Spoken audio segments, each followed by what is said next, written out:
Yo guys, it's Ginger versus Josh Bosch in Bronze League Heroes.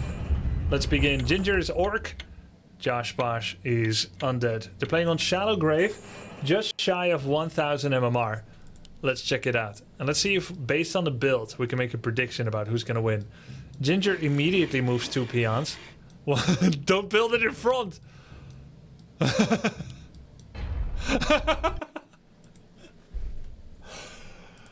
Oh man, that's good. Alright, next one.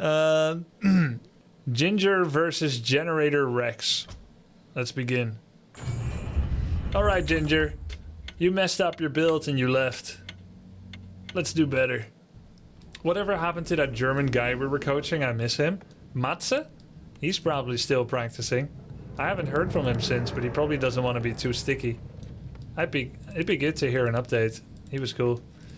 Alright, Generator Rex in the bottom left as the blue Undead. It's going to be opening with a 4 Acolyte Altar Crypt opening. It's going to make a Ziggurat probably right... Okay, well, I'll never try to predict bronze players again. It's all the way wedged in the corner. He's going to make his 5th Acolyte sometime soon. He has enough money for it. 3 seconds late. We'll be deducting some points for that as the judges make a decision. And Ginger... So he does do this, where he does a double peon pool, makes altar burrow. Fills up his mine, burrow in front. It's so interesting. These people have never watched my base layout tutorials. They dare to play online games blindly without consuming content creator content and copying builds and metagaming and net decking. Can you believe it? Why though? Blind is more fun, we just learned. That's weird. Yeah, it's so weird, right? You're implying they know you exist? Oh, that's true. I did just do that, didn't I? You mean they're just having fun out there? Yeah. They were playing Warcraft 3, which is a multiplayer competitive game. Like I played Elden Ring, which is a single player immersion game. Alright? I played Elden Ring blind. And therefore my builds and my playstyle sucked. I missed many things. I still made it eventually because it's single player, right? So I get an infinite amount of attempts to beat the same boss. You could go 1 win, 350 losses, and they're dead forever against Millennia. But for a multiplayer game, I generally reach out to find... After I have like 100, 200 hours in a game, I start to consume content to learn how to play. But that is not the only nor a correct way to play it. And these guys are proving it, and I love that they're so much in touch with their fun-loving self that they don't just become a slave to the meta. And that's why we love Bronze League Heroes. Burrow in front, why not? You can kill with the peon. I can do that. Yes! Ginger! Let's go! That was not a Ginger approach to killing that Acolyte. Actually, it is the most Ginger love tap you can do on an Acolyte. There's no smaller attack. I guess Shaman deals less damage than a peon. But yeah, anyway, good kill. So triple grunts. Triple grunts opening into hopefully a tier 2 tech. Meanwhile, Generator Rex just started his tech. Holy god. That alert made my blood rate go up. SCV RGM, thank you so much. Bronze League makes my blood pressure go up. Is it one of those, I'm very excited to see what they come up with, what an exciting game? Or is it more of a, I'm outraged at the lack of efficiency and logic? Either way, thank you so much for the very generous support, dude. Should I always kill enemy scout, don't waste time? It depends on your plan. Are you hiding anything? Do you want to pretend you're hiding anything? Otherwise, it's usually best not to kill the scout and just creep. You'll lose a lot of time chasing them. Lack of logic? Yeah. Yeah, it takes, you know, being a streamer, you learn a lot of patience for stupidity. And I don't mean that in an offensive way. Most of you, in fact, 99.99% of you are some of the smartest, most capable people I've ever seen. Obviously, you're in this chat, right? But there are sometimes questions, probably deliberately ignorant, not authentically, just like pretending. It's a bit of trolling, right? There are sometimes questions that test your patience. And I've been full-time streaming for 10 years now. And streaming for 15. So I've learned some patience with the suboptimal, let's say. And that's that's kind of a superpower when casting Bronze League heroes. Blade Master dropping a little low. He's gonna go straight with the coil, straight to business. He's not messing around. Generator Rex. Grunts, of course, have far more health than ghouls. So in a direct battle, they'll win. But ghouls have mobility. And he's trying to get the surround on the grunt. And he is not very good at them. But he's trying, and this is good practice. Blade Master gonna windwalk for that sweet bonus 10% movement speed. Gonna let him get away. Not gonna let him get away. Ghouls stop moving. Grunt gave up on life as well. It's a 2-for-1 right now in favor of Ginger. Ghouls, of course, are worth 50% more than a... Grunts are worth 50% more than a ghoul. It's 3-for-1 now for Ginger. Ginger got death coiled again. The coils are pretty much flying out.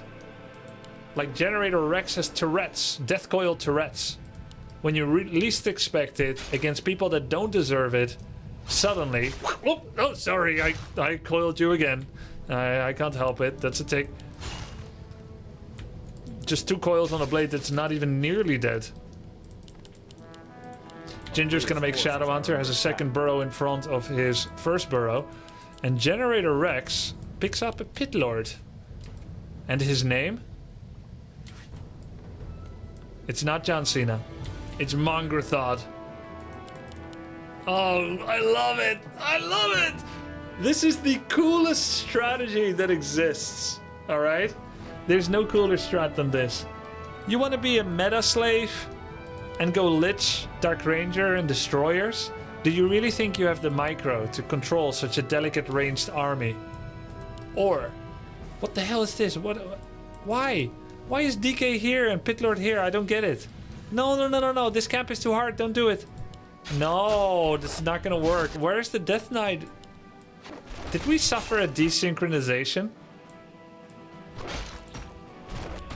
Can you really take this camp with Pitlord only? No. Oh no. I think it's a desync. No? This isn't real. No. The game got bugged. This isn't real. I refuse to believe that...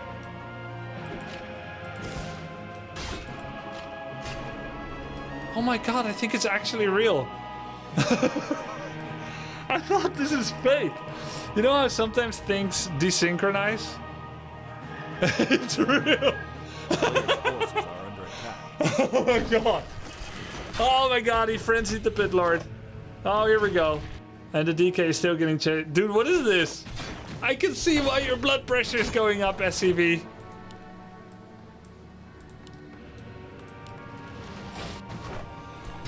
Oh my god. Anyway. Oh, no, he's leading him to the Pit Lord. No! That means the Shadow will come too. What's your plan for staying alive? Oh, he's focusing the one that can be coiled. Very good for Generator Rex. Yeah, that's a big mistake. There's a dust. Well, that takes away the sting of the attack, doesn't it? He can come and hex the Pit Lord now. It's not going to do anything. Don't hex the Pit Lord. Don't you focus the Pit Lord. No! You focus the Death Knight! There's coil!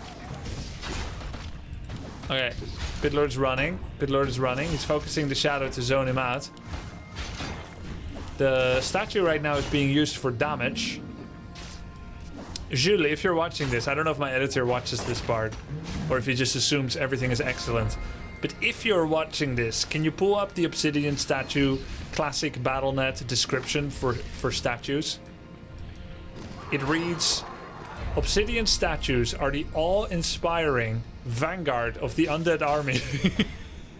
And they just killed the Shadow Hunter. He won! Generator Rex! I will say, Ginger is not the most persevering player I've ever seen. Right?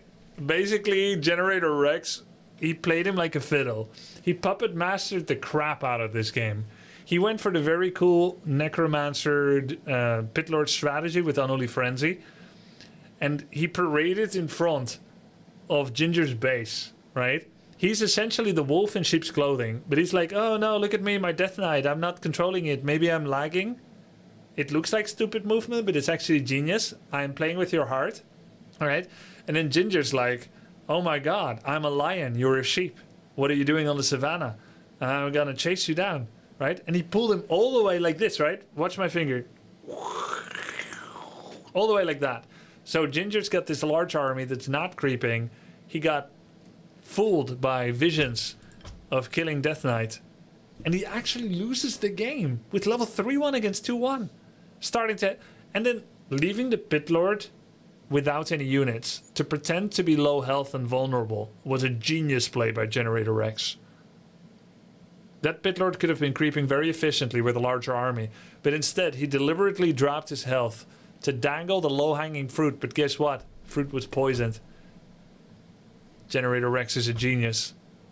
Let's go for the next game. Dr. X against Bushkapaz. Here we go. 800 MMR. He didn't want to fight in Ginger's base, so yeah. It's like Rex actually AI abused Ginger. He did a leash on Ginger, as if he's a Elden Ring boss, and he lured him to a secret place, and it worked. Genius. What can man do against such reckless bronzing? Okay. I don't know if you guys saw that, but rewind 10 seconds if you want to see it again. I'm not going to mention it. Dr. X. Yellow orc in the top right. Altar burrow. Looking pretty normal. And then, in the bottom left, Bushkapaz as the pink night elf with an altar moonwell ancient of war. 3 in gold, 1 on wood. Guy really likes his lumber, what can I say? It takes priority over gold. Now, while that's generally not wise to prioritize wood over gold, with how fast he made his Ancient of War, it's actually true that you do need more wood if you want to do continuous archer production but also have a timely moonwell. This build is not optimal. Optimal is building Ancient of War and using it on creeping. However, if you want to get units instead of doing Ancient of War creeping, this is how it looks like. And he's gonna build his moonwell, and he has enough wood for that. And it actually looks like he planned it out. 130-10 is what an archer costs. Okay, I'm declaring it here. Every player is a different type. Bushkapaz is a studier. He's a studier and a crafter of build orders. I see what he's doing. Things that seem suboptimal, but are crafted to fit the purpose of what he's looking to do. He knows not to queue up a wisp, because he's done this build a lot, right? Now he will queue up the wisp, most likely. Or he will do an Ancient of Wonders wisp. I think he's going to do an Ancient of Wonders archer cancel plan. No, he's making a wisp. It was just late. A little bit too much credit, but he's got his priestess and double archer at the same time. And now it's starting to get messier and then slightly more mistakes. But overall, the simultaneous altar moonwell Ancient of War with 3 wisp in gold needs it needs a wisp production pause. And I knew that. I didn't say it to you guys yet. I knew that it needs a pause. I didn't think he's gonna do it, but he did. He has practiced this build for optimum archer production and fluent moonwell production. This is a cleaner build than 95% of bronze players. Again, I'm not saying it's a good build, but do you see the meticulousness of it? He has plugged holes with archers. This is not a hole, by the way. This is more of like a medieval archer standing on the parapets of a castle wall. This guy is thinking medieval. So he's got priestess and a lot of archers. What's not to like? I love it. It's a late tech, it's low on lumber, you know, but he's got a priestess and lots of units. And you know what wins a lot in bronze? Making lots of units, doing things a little different, following your own playbook. I love it. Isn't Night of the worst race if you don't creep with barracks? Yes. Yes, because it's balanced around it now, isn't it? It's very key to do it. But Bushkapaz has probably found trouble doing it that way. Searing arrow first, cool. He probably had trouble learning that, and so he decided something else. One that leans more heavily into creeping instead of Ancient of War creeping. Unit production. Right, so he's focused more on unit production. And I like that. He is solving a problem by doing things differently. And now he doesn't have to Ancient of War creep because he just has a lot of units. This also deals with a whole lot of other problems. You could say if you're looking to level up to masters, this is a bad crutch. You should learn things the right way, right? Because he would not have any trouble defending 3 footmen harass because he's got so many units. But he would have trouble defending a fast expansion. So his emerging gameplay ideas about the game would center around entirely different problems. If Buscapas sent like an advice request to a top level player, he would say, I generally don't struggle with the early game, but I always lose out against the human fast expansion or an orc fast expansion, right? And it just seems to me that there's no way to stop it.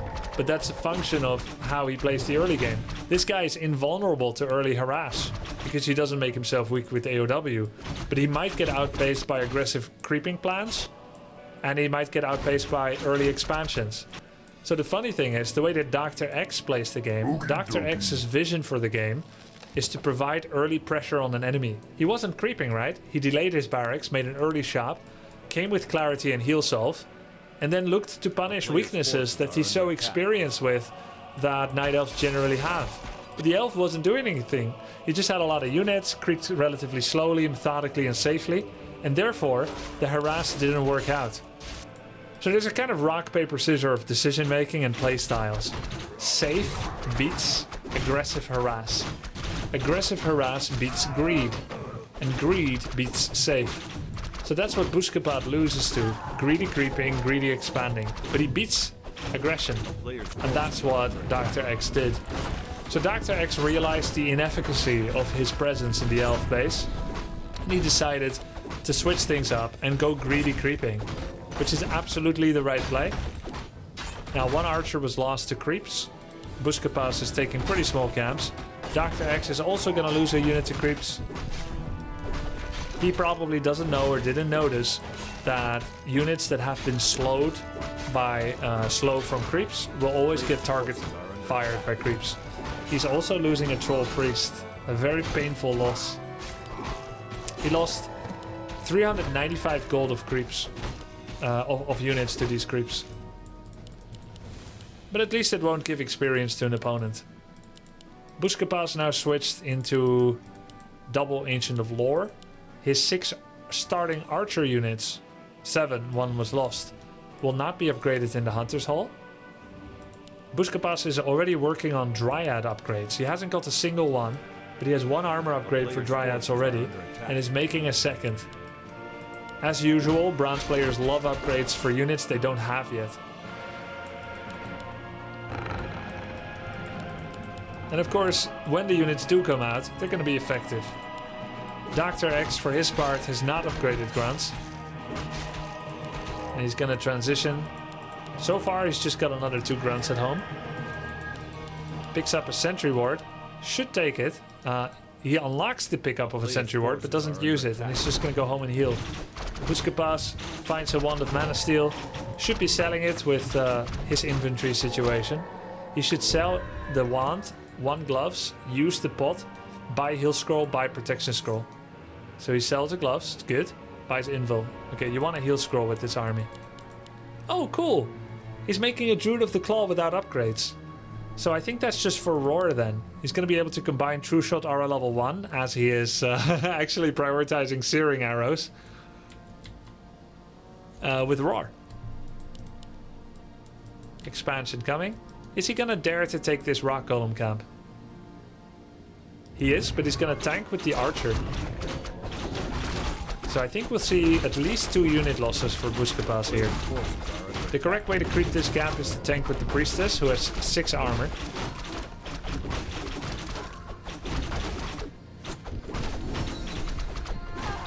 One Archer death. Unnecessary, but inevitable. Dr. X has done a triple heal wave. He's also got Scourge Bone Chimes, which is such a good aura. If he gets armor and attack upgrades for grunts as well, they're gonna do fantastic. But I'm not sure Dr. X is much of an upgrader. His player profile isn't as thoughtful and cerebral as Buscapas.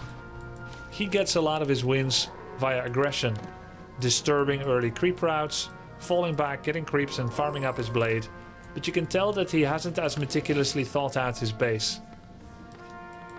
His grunts don't have brute strength yet, war mill upgrades have not happened for burrow or grunts, and the lodge and the barracks are currently completely idle. He's not going to tier 3, which means there's no progress in his production or the quality of his army. He does have a very scary Blade Master, and that's probably part of what makes him scary on the ladder. Buscapas finds a Ring of the Archmagi, a fantastic item for Priestess of the Moon. He's also making more Dryads, more upgrades, who are going to be 1 attack, 2 armor upgrades, and he's headed towards tier 3, which, when he reaches it, will allow him to upgrade his bears to Master Training Bears. He has a running expansion, so I'm feeling pretty good about Buscapas's play. The worst thing for Buscapas would be to take a fight right now. Archers become a lot better once you get improved bows, which he doesn't have yet, and when they are supporting several Dryads and Archers. Dryads and Bears, I should say. The Archers have good damage, but they're very vulnerable. So a fight now would be very bad news for him. And it looks like that's exactly what's gonna happen. Buscapas might be losing several units here. Many units are low. He has to TP out immediately. Forget about the item. He has to TP, or he'll get hexed to smithereens. 1 archer goes down, no hex yet. Dr. X did not press the button. Buscapas is being a little greedy and is choosing to just walk away. 1 archer died, a second one has gone down, but without hex, there it is. Okay, 3 archers have died. Now that's okay. Buscapas is going into better units right now, getting the Druid of the Claw Master Training. And he does have a decent amount of wisps, but because of all the upgrades he's queuing up, including second attack upgrade, Wellspring, he didn't have that much lumber to spam units. What Buscapas wants to do right now, should want to do, is several Moonwells, 3-4 more wisps, and spam bears. With bears on the front line with such good upgrades, they should be able to make short work of the grunts. Dr. X has finally teched to tier 2, starts multiple caster upgrades with a single shaman, found the brute strength upgrade, and is creeping big time. But he's gonna lose another grunt to creeps. Even the hex on the troll is not gonna be able to prevent it. Upgrades are in swing as well for grunts, armor and attack. Unfortunately, grunts have been made obsolete soon by the better tier 3 Druid of the Claw. The window where he was much stronger has passed. Shaman's getting attacked by Dryads. Can't do much in return. Nice target fire by Buscapas on the Shamans. He's killing so many units. He reaches level 5 on the Priestess, which means he can get Searing or True Shot level 3. He gets the True Shot. Ironically, I would have actually gone for the Searing at this level because he doesn't have that many range units left. Archers have all gone down and he's switching to Bears. So 48 Searing damage might be better. Blade Master's doing a really good job. The Shadow's being focused. He did pass the town portal to the Shadow. Buscapas got up to 2400 gold. He was so busy with the micro that he was unable to produce. But he did immediately realize his lapse in macro and immediately started 4 Druids of the Claw. He's gonna probably creep this, get a Goblin Shredder, I would imagine. He has 100 lumber, there we go. Shredder. So he'll never have lumber issues again. All the experience here that could have been bequeathed onto him will be lost, as level 5 heroes only can get experience via player controlled units. Goblin Shredder drops low, but won't be dying to this Ogre Mage. And he's gonna be able to drop his Gloves of Haste to pick up the better Book of the Dead. Let's see if he does this. Actually, dropping Claws might be fine as well. Or he could just leave the Book of the Dead, which is a lame item, I agree. Buscapas is super supply blocked. He did not make the 2 Moonwells. Meanwhile, Dr. X makes a second Spirit Lodge for more Shamans with no Bloodlust. I'm not sure he's aware that he hasn't got the Bloodlust research yet. His grunts are now 1-1, and he's making way more grunts. He's got 1 doctor upgrade as well, but not currently using or making any doctors. But the real problem for him is the money situation. He is simply unaware at the moment that he's playing 1 versus 2 base. Scouting is a crucial part of any RTS, and Dr. X feels stressed enough already, abiding with the large elf army, to even have the presence of mind to take a look at the expansion. Making an expansion at bronze level play is usually an extremely rewarding play, as it rarely ever gets found. And when it does, usually by chance. That's a lot of bears. Even Scourge Bone Champs is probably not going to be able to keep the Blade Master alive. The searing damage and true shot damage is huge. The items on the Priestess of the Moon are grotesque. Might be able to get Starfall unlocked soon. Every grunt killed is 60 multiplied by 1.3. So how much is that? Divide by 10? 6? 18. 78 XP per grunt, because he's tier 3. So he needs 1 more grunt and 1 shaman. Then he gets level 6, but he won't have the mana to cast Starfall. So much damage on the blade! That's level 6 priestess. Huge upgrades on the bears. And so much damage on the priestess. I like the way that Buscapas played this a lot. He played around his strengths and his weaknesses. Playing an unusual opening hero. Heavy on the units.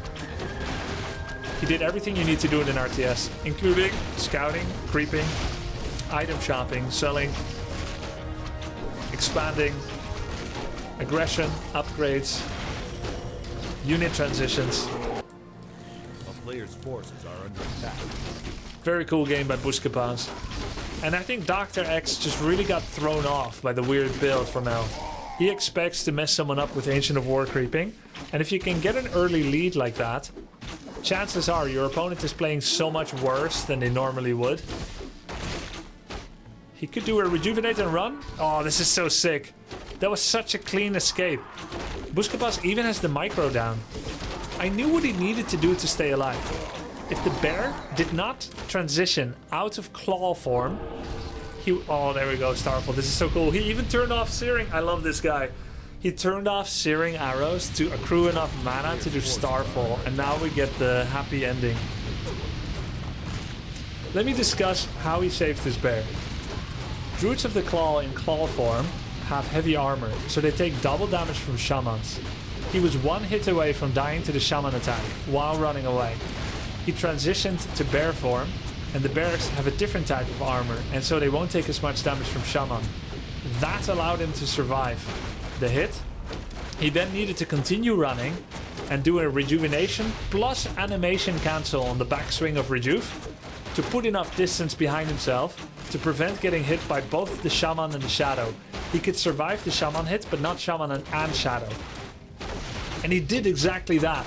So by the time the shadow hunter attack arrived on the bear, he already got enough healing seconds from the rejuvenation to stay alive. That was a very exact sequence of moves he needed to do to keep it alive, and he did it. And then alongside with the presence of mind to turn off Searing and do his Starfall, that was just clean. If Buscapas keeps at it and gets a little faster at some of the plays, like selling items more decisively and, you know, getting a heal scroll, not forgetting improved bows on archers, TPing faster when you get creep jacked, be a little bit less greedy. If that's all he changes, which isn't even that much, I could see him go to silver or gold. This was great. GG.